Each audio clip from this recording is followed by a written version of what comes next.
Hi friends, welcome to our channel JSW TV. Bollywood దిగ్గజ దర్శకుడిగా రాజ్ కుమార్ హిరానీకి చాలా మంచి పేరుంది. అయితే బాలీవుడ్ సీనియర్ హీరో సంజయ్ దత్ హీరోగా తెరకెక్కిన మున్నాబాయ్ ఎంబీబీఎస్, లగే రహో మున్నాబాయ్ చిత్రాలు అద్భుత విజయాన్ని సాధించాయి. ఇప్పుడు మూడో పార్ట్ కోసం కసరత్తులు చేస్తున్నారు. ప్రస్తుతం స్క్రిప్ట్ వర్క్ జరుగుతోంది. అయితే ఇప్పుడు తాజాగా ఈ సినిమాపై ఒక క్రేజీ అప్డేట్ అయితే వచ్చింది.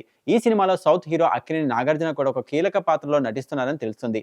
అయితే నాగార్జున నటిస్తున్నారనే వార్తపై ఇంకా అధికారిక ప్రకటన అయితే రావాల్సి ఉంది. ఇక రాజ్ కుమార్ హిరానీకి బాలీవుడ్ లో ఫుల్ క్రేజ్ ఉంది.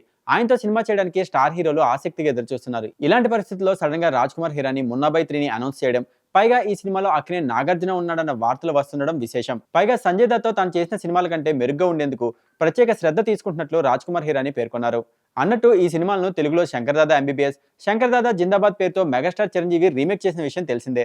బాలీవుడ్ దిగ్గజ దర్శకుడిగా రాజ్ కుమార్ హిరానీకి చాలా మంచి పేరుంది. అయితే బాలీవుడ్ సీనియర్ హీరో సంజయ్ దత్ హీరోగా తెరకెక్కిన మున్నాబాయ్ ఎంబీబీఎస్, లగే రహో మున్నాబాయ్ చిత్రాలు అద్భుత విజయాన్ని సాధించాయి. ఇప్పుడు మూడో పార్ట్ కోసం కసరత్తులు చేస్తున్నారు. ప్రస్తుతం స్క్రిప్ట్ వర్క్ జరుగుతోంది. అయితే ఇప్పుడు తాజాగా ఈ సినిమాపై ఒక క్రేజీ అప్డేట్ అయితే వచ్చింది. ఈ సినిమాలో సౌత్ హీరో అక్కినేని నాగార్జున కూడా ఒక కీలక పాత్రలో నటిస్తున్నారని తెలుస్తుంది. అయితే నాగార్జున నటిస్తున్నాడనే వార్తపై ఇంకా అధికారిక ప్రకటన అయితే రావాల్సి ఉంది. ఇక రాజ్ కుమార్ హిరానీకి బాలీవుడ్ లో ఫుల్ క్రేజ్ ఉంది.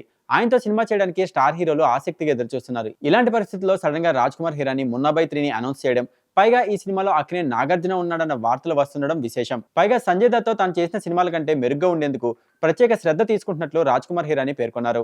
అన్నట్టు ఈ సినిమాలను తెలుగులో శంకర్ దాదా ఎంబీబీఎస్, శంకర్ దాదా జిందాబాద్ పేరుతో మెగాస్టార్ చిరంజీవి రీమేక్ చేసిన విషయం తెలిసిందే.